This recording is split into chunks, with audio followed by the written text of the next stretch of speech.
Ok, bienvenue chez Njamaro Movie. Avant de commencer, ne manquez pas de vous abonner et d'activer la cloche de notification pour ne pas manquer nos prochaines vidéos.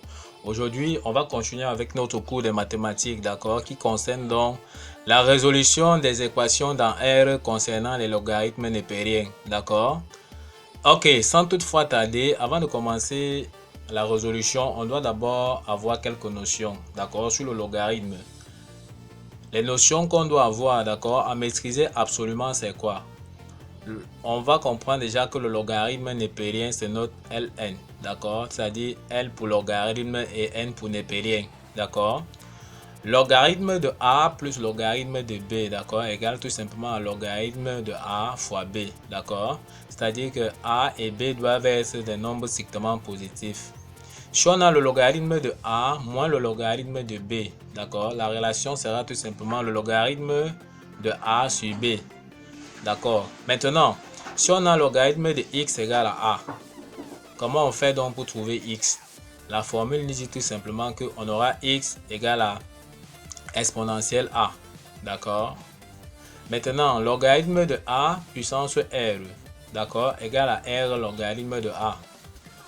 Logarithme de E égale à 1. D'accord. Le logarithme de 1, c'est 0. Et on sait que la valeur de E, c'est tout simplement 2,71. Maintenant, si on a le logarithme de A égale au logarithme de B, d'accord. Logarithme de A égale à logarithme de B signifie tout simplement que A égale à B.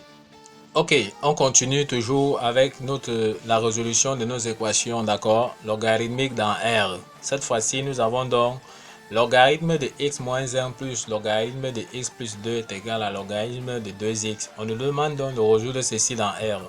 Il faut toujours donner les contraintes, d'accord, sur le logarithme. Donc ici, pour qu'on puisse écrire ln de x moins 1, il faut que le nombre qui est devant donc ln6 soit tout simplement supérieur à 0. Donc x moins 1 doit être supérieur à 0. D'accord?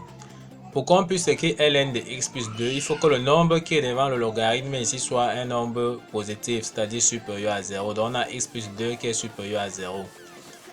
Pour qu'on puisse écrire ln de 2x, il faut que 2x là soit un nombre supérieur à 0. Donc on doit avoir 2x supérieur à 0. D'accord? Donc ici, x donc doit appartenir. Donc x supérieur moins 1 traverse, ça devient donc tout simplement à 1. Donc ici, x doit appartenir dans l'intervalle 1 jusqu'à plus l'infini. D'accord? X plus 2 supérieur à 0, ça veut dire que x est supérieur, plus 2 traverse l'inégalité, ça devient donc moins 2. Donc x doit appartenir dans l'intervalle moins 2 plus l'infini. D'accord? 2x doit être supérieur à 0, ça veut dire que x doit être supérieur tout simplement à 0. D'accord? Donc x doit appartenir dans l'intervalle de 0 jusqu'à plus l'infini. Donc voilà les contraintes sur les inconnus. Donc avant de commencer donc à résoudre l'équation, il faut donc donner d'abord la contrainte sur les inconnus, d'accord, qui sont devant le logarithme. Maintenant, il faut donc trouver tout simplement l'intersection, d'accord, de tout ceci, c'est-à-dire de 1 à plus l'infini, moins 2 à plus l'infini, de 0 à plus l'infini. Sur ce, on va donc tracer une droite. On trace donc une droite tout simplement là, d'accord. Ok, on a dit que x est égal à 1. On met donc 1 ici, d'accord. X part de 1 jusqu'à plus l'infini, donc on va donc assurer là. Donc jusqu'à plus l'infini. D'accord, on a donc déjà fini avec ceci. On vient donc x doit être supérieur à moins 2. Donc on a donc notre 0 qui est ici. Moins 2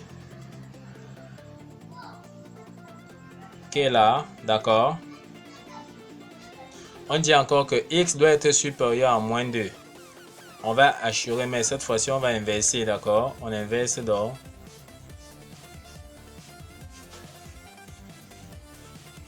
qu'est-ce qu'on peut remarquer? On voit que c'est croisé ici, d'accord? Il manque donc la dernière contrainte x supérieur à 0 qui va nous permettre donc vraiment de décider dans quel intervalle on va donc travailler, d'accord? C'est-à-dire l'intersection. Maintenant, x supérieur à 0, 0 est ici. D'accord? X est supérieur à 0, donc on commence ici pour aller à plus l'infini. On va donc assurer ça tout simplement. J'ai changé de couleur pour que ça soit plus visible. On voit ici que c'est doublé. D'accord? Ici, c'est pas doublé. Ici, c'est doublé. Arrivé ici, on voit que ça commence à tripler. D'accord? On voit que c'est triplé ici. D'accord? Où c'est triplé là? Donc, ça veut dire que c'est l'intervalle. D'accord? Qu'on recherchait. Donc, c'est l'intersection. Donc, x appartient donc dans l'intervalle 1 jusqu'à plus l'infini. Donc, on va donc résoudre notre équation et on va vérifier si x appartient donc dans cet intervalle. D'accord? Ok, on va donc écrire tout simplement donc logarithme de x moins 1 plus logarithme de x plus 2 est donc égal à logarithme de 2x d'après l'énoncé. D'accord? Maintenant, d'après la propriété logarithme de a plus logarithme de b, on a vu que c'était égal à logarithme de a fois b. On va donc appliquer cette propriété-ci, sachant que a ici pour nous c'est x moins 1 et b c'est x plus 2. D'accord? Donc on aura ici ln, c'est-à-dire le logarithme donc de x moins 1 facteur de x plus 2. D'accord? C'est-à-dire voici notre a et voici b. Donc ça c'est a et ceci c'est b, qui sera donc logarithme de a fois b d'après la propriété sur les logarithmes. Donc ceci donc sera tout simplement égal à logarithme donc de 2x. Maintenant, on a la propriété qui disait encore que logarithme de a égale à logarithme de b. D'accord? Ça veut dire tout simplement que a est égal à b. Ça veut dire tout simplement que le logarithme va partir ici. D'accord? Logarithme de a égale à logarithme de b. Donc a est égal à b. Donc on aura cette fois-ci, d'après cette propriété, x moins 1 facteur de x plus 2 sera donc tout simplement égal à 2x. D'accord? C'est-à-dire logarithme de a, c'est-à-dire tout ceci devient a et ceci devient b. Logarithme de a égale à logarithme de b, ça veut dire que a est égal à b. Donc on aura ceci. Donc tout ce qu'on aura à faire, c'est développer ici. On aura donc x fois x carré. D'accord? X fois plus 2, ça fait donc plus 2x. Moins 1 fois x, ça fait bien moins x. D'accord? Moins 1 fois plus 2, ça fait donc moins 2. On aura donc ceci égal à 2x. D'accord? On aura donc x carré plus 2x moins x moins 2. On fait donc traverser 2x de ce côté. Donc moins 2x égale à 0. D'accord? Qu'est-ce qu'on constate? On constate que moins 2x plus 2x se simplifie. D'accord? On reste donc tout simplement avec x carré moins x moins 2 égale à 0. Qui est une équation du second degré. D'accord? Nous allons donc calculer le discriminant. Ok, donc on va donc calculer tout simplement le discriminant de x carré moins x moins 2 égale à 0, d'accord? Delta égale à b carré moins 4ac. Alors, on sait qu'ici, a, c'est 1. B, c'est moins 1, d'accord? C, c'est moins 2. On applique donc delta égale à b carré moins 4ac. En remplaçant donc b au carré moins 4 facteur de a fois c, d'accord? On trouve donc 1 plus 8 qui est égal à 9. On peut donc calculer donc racine carrée de delta. Racine carrée de delta qui est tout simplement racine carrée de 9. D'accord? Qui est tout simplement 3. On peut donc trouver x1 et x2. D'accord? x1 égale à moins b moins racine carrée de delta sur 2a. Donc on aura donc moins b, donc on aura donc 1 moins racine carrée de delta moins 3 sur 2a. A étant 1, donc 2a c'est 2. D'accord, on aura donc moins 2 sur 2 qui est égal à moins 1. Donc x1 égale à moins 1. On trouve donc x2 qui est moins b plus racine carrée de delta sur 2a. D'accord. Moins b, comme b c'est déjà moins 1. D'accord. Donc moins b ça fait déjà 1. Plus la racine carrée de delta qui est 3. Sur 2a, a étant 1. D'accord. C'est-à-dire 2 facteurs de 1. On aura ici 4 sur 2.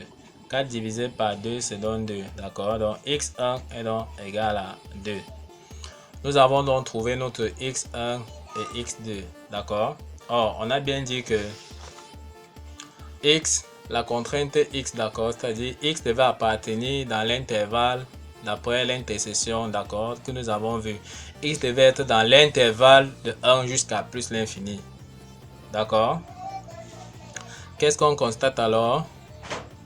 On constate ici que est-ce que moins 1 appartient donc dans l'intervalle 1 à plus l'infini? On voit que moins 1 n'appartient pas dans l'intervalle. Donc on voit qu'ici, moins 1 n'est pas dans cet intervalle. D'accord? Moins 1 n'appartient pas dans l'intervalle 1 à plus l'infini. Moins 1 est de ce côté-ci. D'accord? Maintenant, 2. x1 égale à 2. On voit bien que 2 appartient donc dans l'intervalle 1 à plus l'infini. D'accord? Donc voilà la solution de notre équation. S est tout simplement donc égal à 2. D'accord, donc voici la solution. Ok, restez scotchés et à bientôt pour le prochain exercice.